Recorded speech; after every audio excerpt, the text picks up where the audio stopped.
ịbụ onye omenanị ama ama ọ ka nkwu onye ọdịnanị ịbụ onye so na propagate anything omenanị na nke ikpeazụ a gọọmenti ebe anyị nọ maka na asị na agasị achukwu ọ bụrụ gọọmenti mgbọ gọvanọ anyị bụ Charles Soludo bịa ọ dịka ọ bịa maa iwu maka ndị dibịa and enwe ndị nyabụ iwu bịa metụ ndị na-asị anya anyị na emu ọnwaka inekwu anya osokwu insecurity nwike ọ bụ na osokwa n'ive ma o ji wee mazi ya iwu si biko onye m na-eme dibịa ma ọ bụ omenanị na ị ga-abịa gọọmenti amalụ gị enye gị laịsensị enye gị nke nwa ịdị accounted for ịghọtago nwilo kedu ife inwe ikwu maka ife gọvanọ kwu maka ndị dibịa ije denye akwụkwọ regista with the government kwuo ife ọ na-alụ kwuo nke ọ na-agwọ gaa n'iru mmiri ife melia bụ na with my own ụdị omenala m na-eme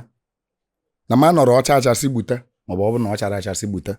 a sọpọtụrụ m ife gọvanọ kwuru sọm ka m na-asọpọtụrụ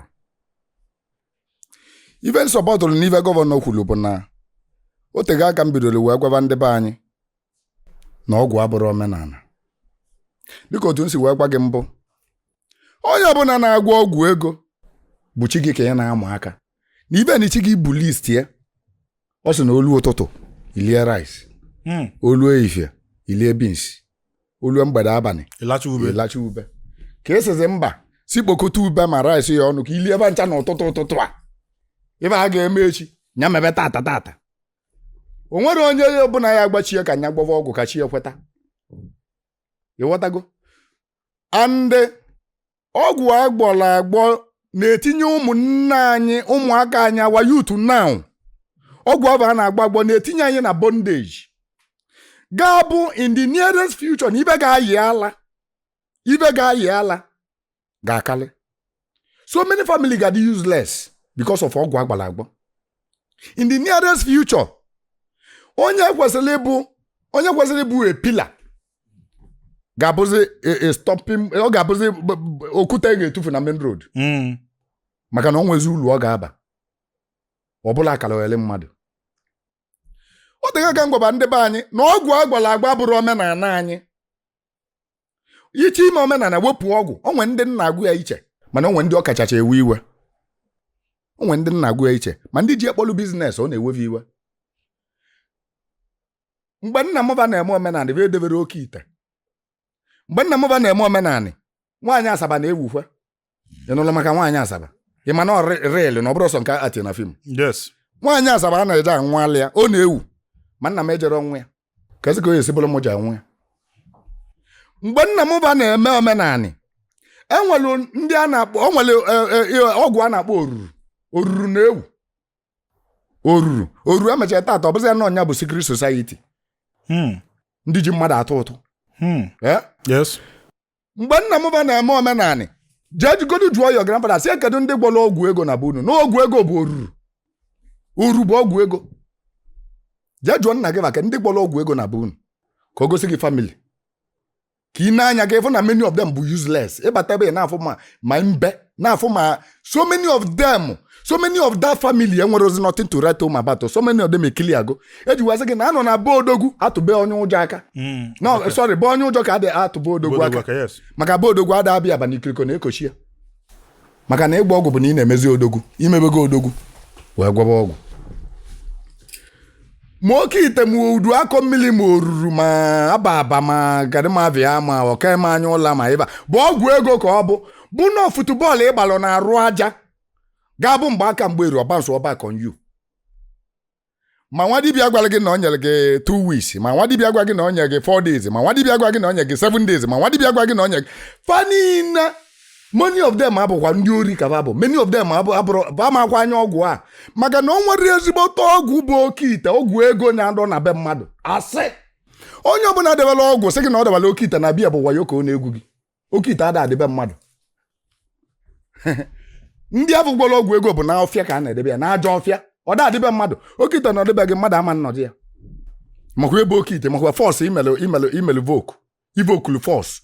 fọs anọdụbe gị mmadụ agba ọsọ nwa ya ga na-alarụ ụla na dị ụlọ onwere ga na-alarụ ụla na dị ụlọ so onye ọbụla gwa gị na o debe ịbataru afọ 1000 pọt asị gị na ndị mmadụ ndị nya lụrụ ọrụ ndị nya lụrụ nka nya kele onye nka nya kele asị wayo ka ọ na-egwu spirit anọrọ di ya spirit nọ dị oge ebidia na biya spirit nọ dị ọma mbidia ọgwụ bụ na ya fịa ka ihe ejeje gbata ha na ejedebalị gị ya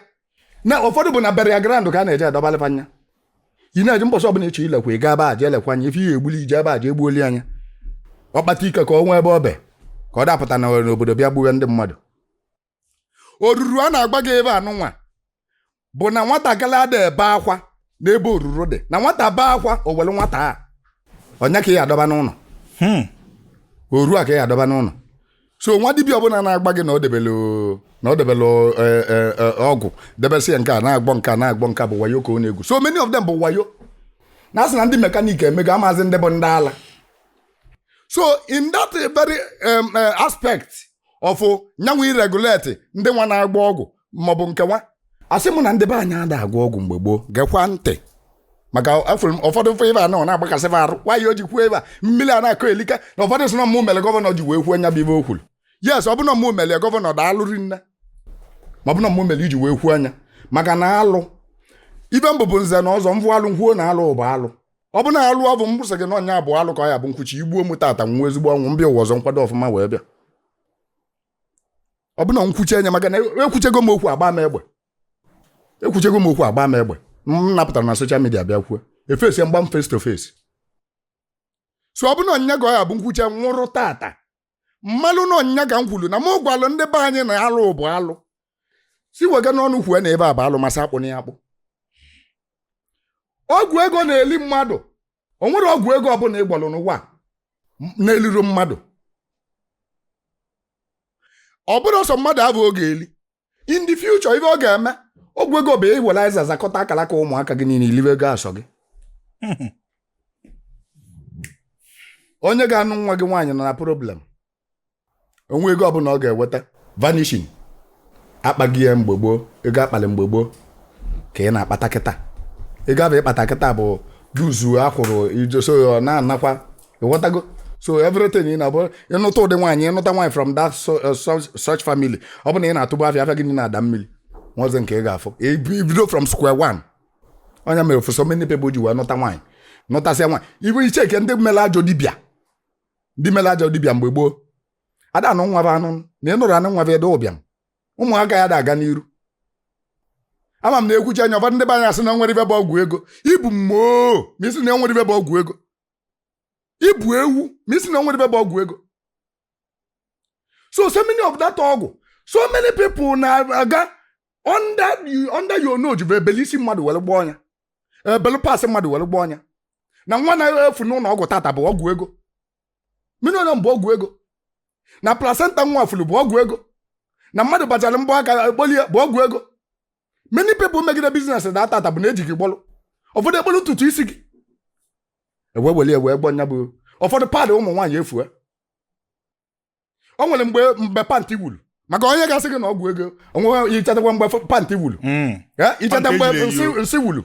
onye nyụ nsị akọrọ nsị ya kedu ibe eji eme nsị ọrụ pasị mmadụ ka ọ bụ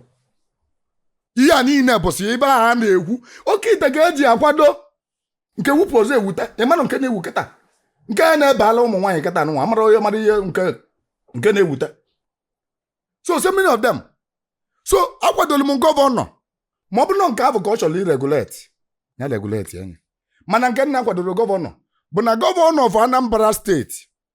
malụ na ọnya bụ gọvanọ ndị isi dị mma na Anambra bụrụ gọvanọ ndị ala na Anambra bụrụ gọvanọ ndị dibịa na Anambra bụrụ gọvanọ ndị pastọ na Anambra gọvanọ onye na-egbu mmadụ na Anambra gọvanọ onye kidnapa na Anambra gọvanọ ndị ezigbo mmadụ na Anambra upcoming politician gọvanọ ba ka ọ bụ student gọvanọ ba ka ọ bụ batazili wee kpọọ oke gọvanọ wee dị bold enough wee batalue without looking face even the governor the past governors no governor have done that or bụ the first governor in the history of Anambra ịbatalu wee declare Anambra state as a Christian state that is one thing mgbala gọvanọ anyị si ya n'okwute ya and anyị demand the apology from governor ọ bụzialụ na ọ gwara anyị na gọvanọ ndị ụka ka ọ bụ ka anyị bụ ndị gọvanọ omenala chọwa gọvanọ nke anyị ka anyị malụ na nya bụ ọka iyi ekewaazị na oke iyi ekewaazị ọka mmiri si ya mgbe anyị kwọwa nke a ka nyanwụ amazi anọ ndị nke a ka ọ dịlị ọ bụ na gọvanọ ndị ụka ka ọ bụ nya gwa anyị na Anambra steeti abụrụ ọsọsọ ndị Kristian dominatili ya anyị nwere ndị omenala bụ ibe nna Soludo melụ omenala ọ bụ na nke nwe jebo ka ijebe n'isi onwe gị ije site n'ala anyị ihe je sitere ụmụ ụka and Soludo can not be more Anambra than me no gọvanọ ka ọ bụ you a governor does not mean na ịbụzi Anambra more than me nne m bụ Anambra nna m bụ Anambra nna m bụ Anambra so mụ na ịma mbụ Anambra more than me ife ọsụzi m ka m believe wee n'ụka ị na-eje sị m na m bụ Christian I can never be a Christian from ife nji anya m wee fụ n'ụlọ ụka ife mere m mee Soludo o ji eji ọnụ kwu ihe okwu I can never be a Christian so anyị need ka Soludo address ya that thing gba anyị na anyị niile bụ ofu if ọ bụ home for all everybody is allowed everybody is accommodated nye jene kpaba oke kwue nọ ndị ụka ka ọ na-achị nọ Christian state ka ọ bụ ọ nke abụ nke nna akwadoro m ya ọzọ gwa bụ ọ si anyị na anya machụzi aja na mmiri nke abụ m nke a ga-akpa akpa a sọpọtụrụ m ya ị na-ewe nke gbasara aja mmiri ibe nji wee sọpọtụ onye ị na-ewe bụ na ndị social media native doctor na eze nwaanyị abụzi otu anyị si eme ka basizi eme abụzi otu omenala si dị ka basi eme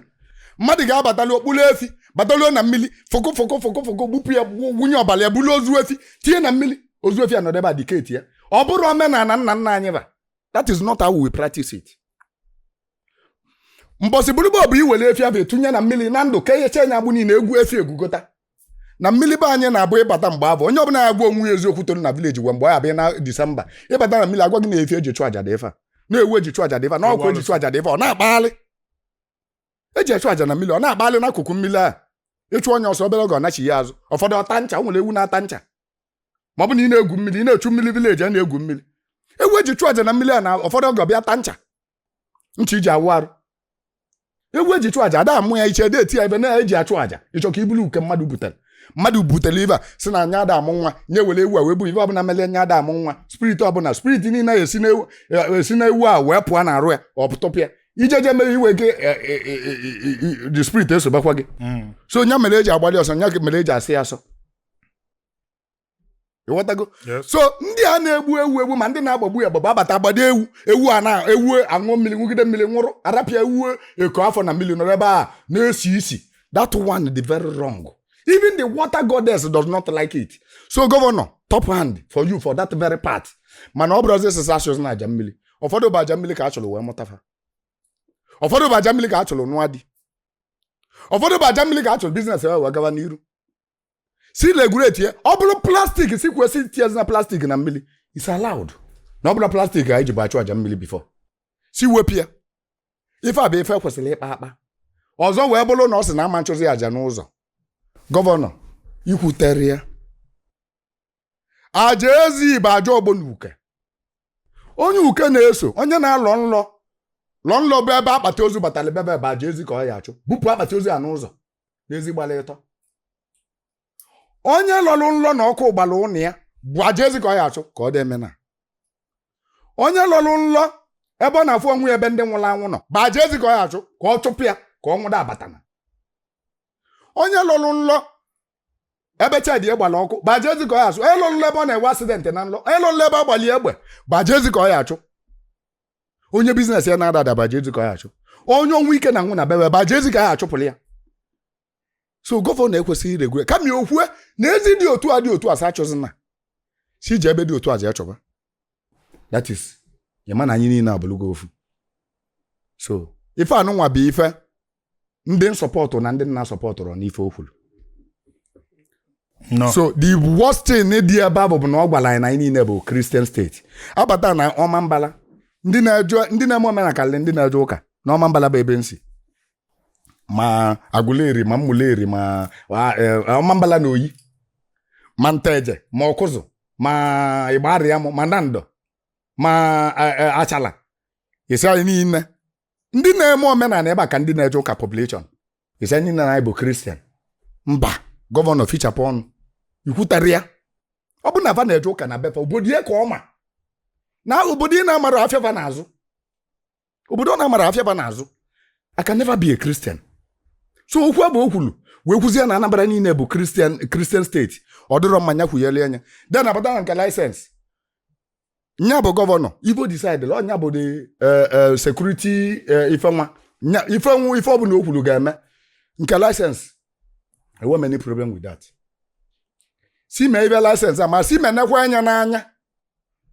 ọ bụ na agbawa license ndị ụka gbabakwa nkeba ọ bụ na agbawa license si ma wale ndị na-ese enye nwere ndị ụka gaba anya anyị na onye bi na nyo mali nyo abịa onye na-azụ ka ọ ma anya onye dibịa maala ajọ dibịa na ezigbo dibịa na nke bụ onye ụka amarọ si enye na ndị ụka gaba anya anyị igaji ọsị na PG ọ bụ na PG na-eje ụka inye na PG inye n'igwe na igwe niile bụ ụka gaba na-eje inye n'igwe si rụọ ndị omenala each village wee representative ndị bụ ndị dibịa ezigbo dibịa ka ọ malị ndị ọ ga-enye laịsensị ọ ndị ahụ bụ ibe ga-ejidele gị ndị bụ ndị ajọ na ndị na-abụrọ ndị ajọ so ife gbasara ife laịsensị adịrọ bụ many problem with that and Adam chọ na o nwere onye omenala wee problem with that odo na ndị nna nna anyị ba emerekwa anyị edeterekwa laịsensị mbọsị gbulugbo na mbịa da-apụta ụlọ anụ na oyibo bịara abịa mana laịsensị I have no problem with that o nwere any problem ọ dị ya ị nwere akọpụlụ iche ịchọ ka ụwa nọ ị nwere ife dị n'obi ịchọ ikwu gbam ị nwere ife dị omimi ịchọ ka onye ọbụla malụ o nwere akala aka izolo ezo ịchọ ka ụwa fụ na ị nwere passion for ya na gbam ka ụwa n'onu iyi ị nwere biznes ịchọ ịkwụnye n'ọkụ o nwere product ịchọ ka o soro na gbam ịchọ ka ife ị na-ele ife ị na-eme na-aga as viral as gbam we are here for you. Contact the number on your screen ka anyị kwụnye n'ọkụ ka ịfụ na ọ na-eme Adamuaka. Gbam is the biggest Igbo interview in the world. Come and find out for yourself. Thank you.